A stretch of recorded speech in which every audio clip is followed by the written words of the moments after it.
Bapak Ibu yang saya muliakan, malam ini kita akan bahas surat Al-Muzammil, surat yang ke-73, ayat yang ke-6 ya. Dari surah Al-Muzammil kita bahas ayat yang ke-6. Kita baca ayatnya. A'udzubillahi minasyaitonirrajim. Inna nasyi'atal laili hiya asyaddu wat'an wa aqwamu qilan. Artinya sesungguhnya bangun di tengah malam itu lebih menguatkan jiwamu dan lebih meluruskan ucapanmu. Kira-kira begitu arti sederhananya. Ya. Jadi kata Allah, bangun di tengah malam itu ada dua ya manfaatnya. Asyaddu wat'an, satu menguatkan jiwa, yang kedua aqwamu qilan, meluruskan ucapan, perkataan ya. Nah, ayat ini Bapak Ibu adalah ayat yang menjelaskan tentang salat malam ya. Makanya di awalnya ya ayyuhal muzammil, hai orang yang berselimut, qumil laila illa qalila, berdirilah, bangunlah di malam hari, terutama di sedikit dari sisa malam untuk beribadah. Nah, nasyiah ini Bapak Ibu, ini nasyiah ya, inna nasyiatal laili gitu ya. Lalu diartikan bangun malam. Nasyiah itu dari kata nasya'a. Nasya'a itu artinya tumbuh. Ini bahasa kias ini. Tanaman itu berawal dari bijian yang kita timbun di dalam tanah. Jadi bijian itu kita timbun dalam tanah, itu kan tidak nampak bijiannya itu Pak. Ya, hilang. Gitu ya. Dimasukkan dalam tanah, biji itu hilang, dia itu tidak nampak tuh. Ya. Lalu kemudian turun hujan, lalu dia tumbuh. Lalu dia muncul ke atas tanah, terus tinggi. Tanaman yang muncul dari dalam tanah itu nampak ke atas, itu namanya nasyiah. Nasyiah. Itu makanya kalau Bapak Ibu baca nanti di surat Al-Mu'minun ayat yang ke-19 ya, surat 23 ayat yang ke-19. Kata Allah, fa ansha'na lakum bihi ya jannatim min nakhil wa a'nab. Kami tumbuhkan untukmu dari dalam tanah itu tanaman-tanaman hingga menjadi kebun-kebun yang lebat. Kira-kira begitu. Kan awalnya tanah itu kosong Pak. Tanah itu kosong, tidak ada apa-apa. Lalu kata Allah, kami tumbuhkan dari dalam tanah itu tanaman hingga dia menjadi kebun-kebun yang lebat. Jannatin, itu kebun-kebun yang lebat. Yang awalnya tanah tandus.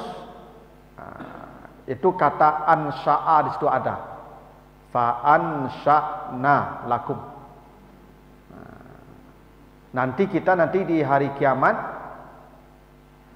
kita dibenamkan ke dalam tanah semua nih Pak. Ya sebentar lagi kita dibenamkan ke tanah tuh Pak, seperti biji tanaman tuh. Ya, suka tidak suka sebentar lagi kita dibenamkan ke dalam tanah itu. Nanti baca di Al-Waqiah. Ya, Al-Waqiah ayat 60 sampai 62.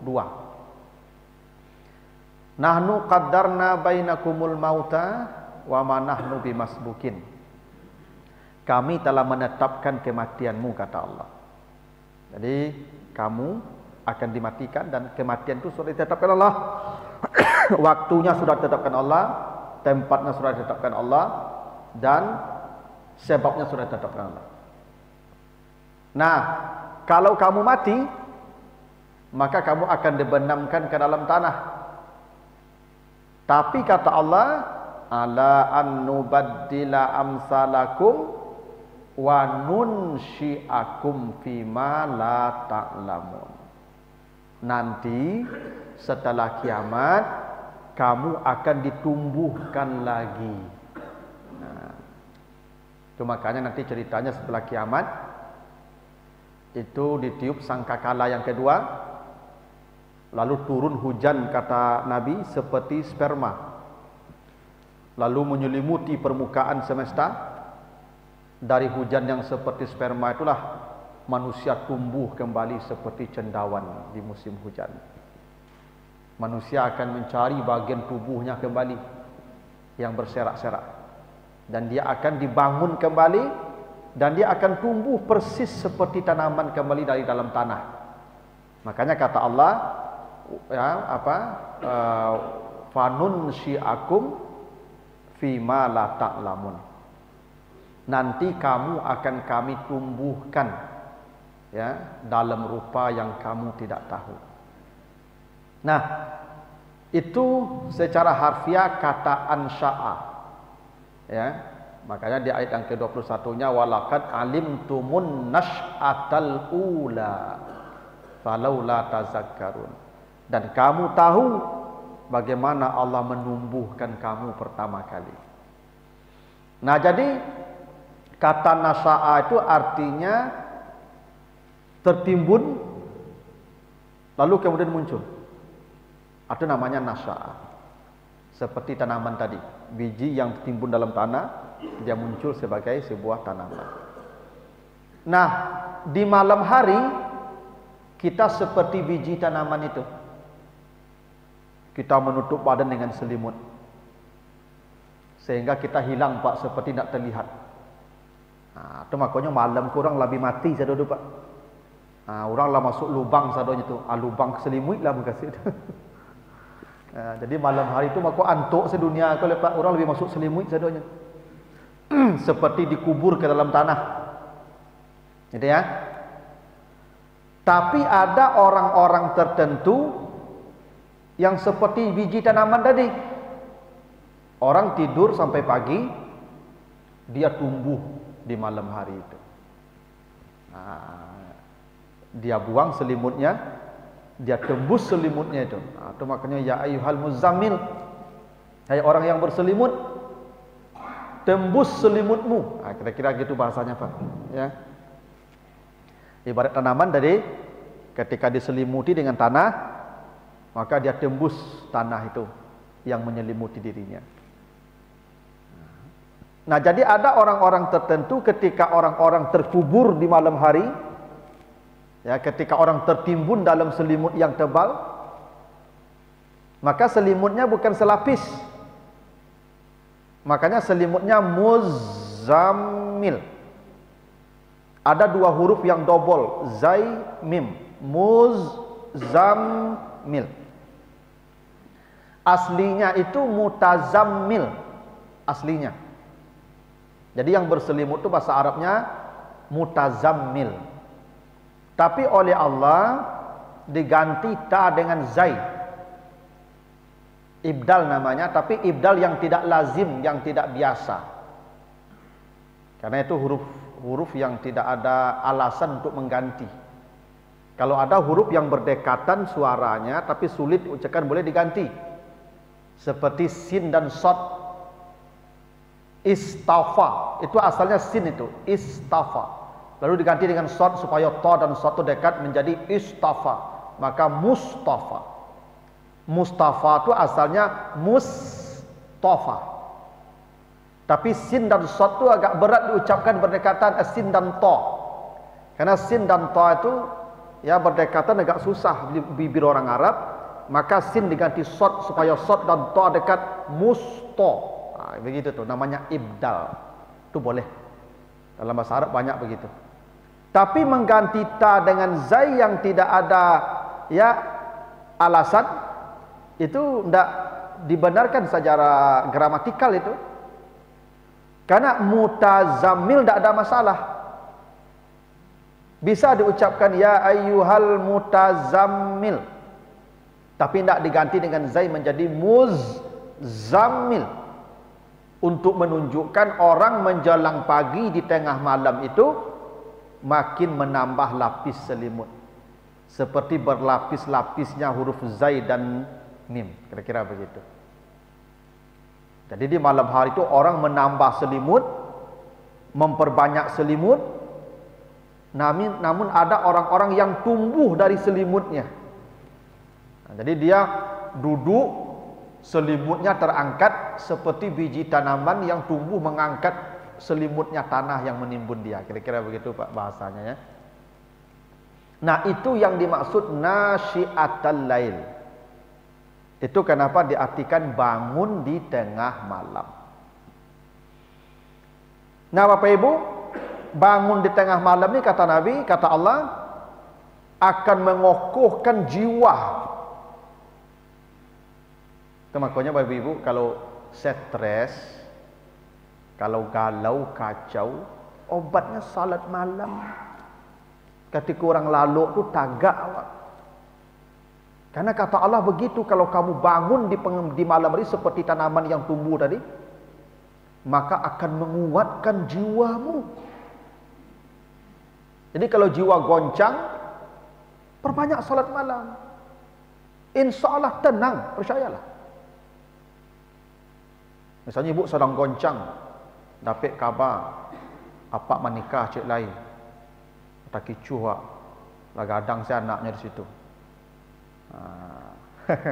Kayak doa apa-apa sebagai jadi pak nyontok-antok, saya menambah orang rumahnya. Ibu tak kicuh tu tak sakit hati ya. Goncang tu ibu. Tahu-tahu saya punya anak di situ ibu. Keceknya salam mukonya pemancing saya keceknya kan. Dia ditanya pemancing panjang saya pemancingnya. Kira-kira beranak tu di situ. Itu tak tanggung padi ibu tu, goncang ibu tu mah. Kau dapat berita situ tu dan tak satu jamaah bu konsultasi jambu kasus benda itu Pak Ibu. Nyo dinas luar ke Jakarta, dinas luar tiap bulan untuk dikali 2 minggu dinas luar. Kiranya lah berubah di situ Pak. Baru ketahuan istrinya Pak, lalai anak cik di situ. Goncang Pak, goncang, tak tanggung goncangnya. Maka obatnya satu kata Allah, nasyiatal lail. Di malam hari buang selimutmu. Sujud. Qiyam. Gitu. Nah, ini salah satu keuntungan kita bangun malam tu Pak. Seberat apapun persoalan hidup, kata Allah, nasyiatal laili. Kenapa? Asyaddu wat'an, dia akan mengokohkan jiwamu yang goncang itu. Nah, begini ceritanya Pak Ibu. Kenapa Allah perintahkan Nabi salat malam dengan janji salat malam itu mengokohkan jiwa dan meluruskan ucapan aqwamu qila. Karena begini Pak Ibu, surat Al-Muzammil ini adalah wahyu yang ketiga. Ya, ini menurut riwayat yang kuat ya, walaupun ada perbedaan pendapat di sini. Tapi sebagian besar ulama berpendapat Al-Muzammil ini wahyu yang ketiga. Wahyu yang pertama itu Al-Alaq, Iqra. Wahyu yang kedua itu Al-Muddassir, ya ayyuhal muddassir kum fa'anzir.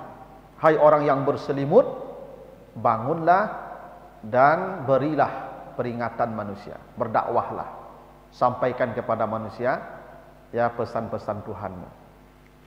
Jadi kan ceritanya begini Pak Ibu.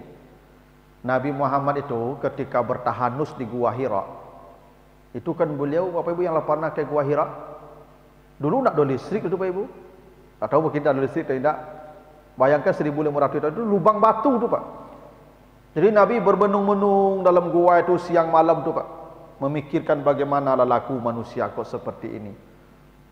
Ada yang minuman keras, ada yang berjudi, ada yang membunuh, ada yang berzina. Tidak ada aturan yang baik dalam hidup manusia. Maka Nabi bermenung di Gua Hira, bagaimana ini menghadapi manusia.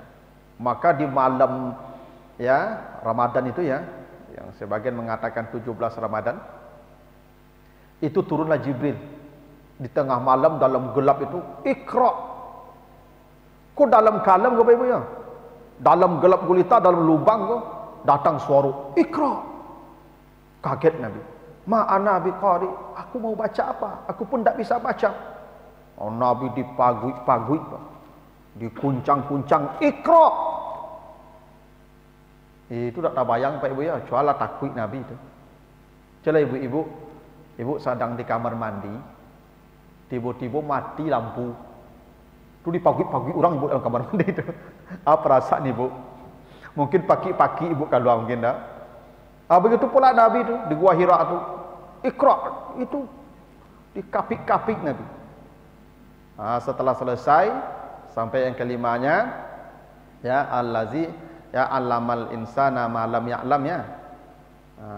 Maka Nabi lari pontang-panting sampai di rumah, ketuk pintu Khadijah, zammiluni. Khadijah buka pintu, selimuti aku. Jadi Khadijah buka pintu. Karena biasanya begini Bapak Ibu, Nabi itu tidak pernah kalau pulang malam itu minta buka pintu, itu tidak pernah. Biasanya Nabi kalau pulang larut malam, pintu terkunci, Nabi itu tidur di luar saja. Karena zaman dulu kan kunci pintu di dalam. Basantuang namanya Pak. Kenapa? Pintu kan basantuang dulu Pak. Ada pakai palang bagai dak. Yang bisa membuka orang dalamnya Pak, orang luar tidak bisa buka lah tu. Biasanya Nabi itu Pak kalau pulang malam tu, kalau Khadijah lalu, tu Nabi itu tidak ngetuk pintu lagi, Nabi tidur saja di luar. Biasa begitu tu Pak. Beda jauh apa-apa kini. Apa-apa kini pulang motor dari Lapau jam 2 balik bertokok je pintu. Kalau Nabi tidak. Tapi malam tu Nabi ketakutan. Godol pintu, buka Khadijah, minta diselimuti. Nabi ketakutan. Kemudian setelah tenang dibawalah ke Warakah bin Naufal, paman Khadijah. Diceritakan yang terjadi di Gua Hira. Kata Warakah bin Naufal, engkau adalah Nabi yang kami tunggu. Engkau adalah Nabi. Yang datang kepadamu itu adalah yang datang kepada Ibrahim, yang datang kepada Musa, yang datang kepada Isa. Itulah namus.